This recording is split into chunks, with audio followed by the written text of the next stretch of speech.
CM Revanth Reddy నోరు తెరిస్తే బట్టలిప్పి ఉరికించి కొడతా, లాగుల తొండలు జొర్ర కొడతా అనే ముద్దు ముద్దు మాటలు మాట్లాడతాడు కదా. కాంగ్రెస్ పార్టీ కార్యకర్తలకు ఇష్టమైన భాష. అగో దాని మీద చాలా మంది బౌసక్కని భాష, అందరూ ఇట్లనే మాట్లాడాలి అన్నట్టు మెచ్చుకుంటున్నారు కదా. అగో దాని మీద సొంత పార్టీ ఎమ్మెల్యే రాజగోపాల్ రెడ్డి కూడా సీఎం భాషను పొగుడుతున్నాడు. ఏ తీరుగా పొగుడుతున్నాడో మీరు కూడా చూడుర్రి.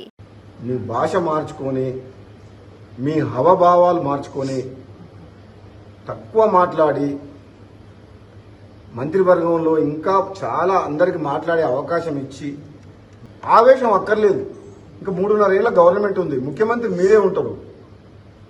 ఆ తర్వాత ఎవరుంటారు అనేది అప్పుడు చూద్దాం. తర్వాత ఎలక్షన్స్ అయిన తర్వాత కాంగ్రెస్ పార్టీ హైకమాండ్ ప్రజలు తీర్పిచ్చిన దాన్ని బట్టి నిర్ణయం చేద్దాం. అప్పటి వరకు మీరే ఉంటారు. అప్పటిదాకా ఆవేశపడకుండా, గంటలు మాట్లాడకుండా, ఆ గంటలు అనే స్పీచ్లు తక్కువ చేసి పని మీద ఎక్కువ శ్రద్ధ చూపిస్తే మంచిదని చెప్పి నా సలహా. అబ్బా సారు, మీ కడుపు సల్లగుండా మంచి సలహా ఇచ్చినావు. మరి లేకుంటేంది, సీఎం మాట్లాడుతున్నాడంటే టీవీలు బంద్ పెట్టుకోవాల్సి వస్తున్నది. 2 ఏళ్లు ఆలస్యమైన మంచి సలహానే ఇచ్చినావు సీఎం కు అని తెలంగాణ జనం అనుకునేటట్టే మాట్లాడిండు కదా. ఈ నడుమ రాజగోపాల్ రెడ్డి ఉన్నది ఉన్నట్టు కుండబద్దలు కొట్టినట్టు చెప్తున్నాడు. తెలంగాణ రాష్ట్రం వచ్చినట్టే గాని ఆంధ్ర పెట్టుబడిదారులే దోసుకుంటానని చెప్పిండ్రు. వాళ్ళు ఎవరు అని విలేకరులు అడిగితే 20 మంది ఉన్నారు. ఈ రాష్ట్రాన్ని దోసుకుంటున్న ఇప్పుడు కూడా రాబోయే రోజుల్లో సమయం వచ్చినప్పుడు వాళ్ళ బండారం బయట పెడతా.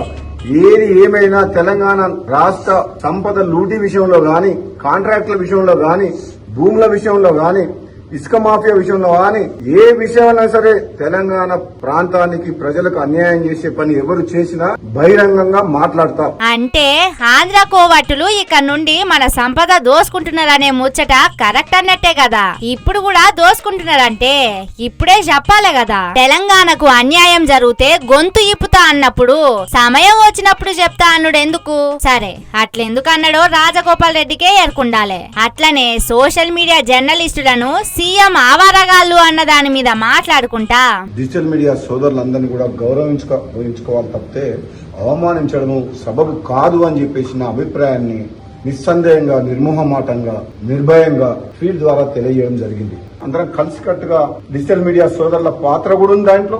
అందరం కలిసి ఈరోజు ప్రభుత్వాలు ఏర్పాటు చేసుకున్నాం. అట్లాంటప్పుడు ఏరు దాటినాక తెప్పదలగా పెట్టినట్టు చేయొద్దు కదా. అది నమ్మించి మోసం చేసినట్టే అవుతుంది కదా అన్నట్టు చెప్పిండు. అందుకే సోషల్ మీడియా జర్నలిస్టుల తరపున ఉన్నట్టు ట్వీట్ చేసిందట. అయితే రాజగోపాల్ రెడ్డికి మంత్రి పదవి రాలేదనే ఇట్లా మాట్లాడుతున్నాడని అంటున్నారు కదా. అగో దాని మీద కొంతమంది వ్యక్తులు మంత్రి పదవి రాలేదని అందుకనే మాట్లాడుతున్నారని చెప్పేసి అంటున్నారు. దిగజారి ప్రవర్తించేది లేదు. పదవుల కోసం, ప్రజల కోసం, ప్రాంతం కోసం ఎంత దూరమైనా చేస్తాం, ఎంత త్యాగమైనా చేస్తాం, ఎంత పోరాటమైనా చేస్తాం.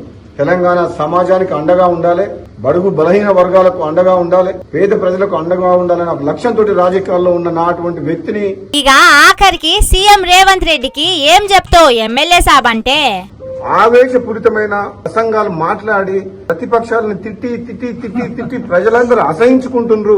మీరు ఏం చేస్తారో చెప్పండి, మీరు ఇచ్చిన మాట నిలబెట్టుకోండి, కానీ ఊరికే 20 నెలల నుంచి మరి సేమ్ అనకండి అని ప్రజలు అనుకుంటున్న విషయాన్ని చెప్తున్నది. బరాబర్ ఉన్నది ఉన్నట్టు కాంగ్రెస్ సర్కార్ మీద జనానికి ఉన్న ఆలోచన ఏందో సూటిగా సుత్తి లేకుండా చెప్పిండు కదా.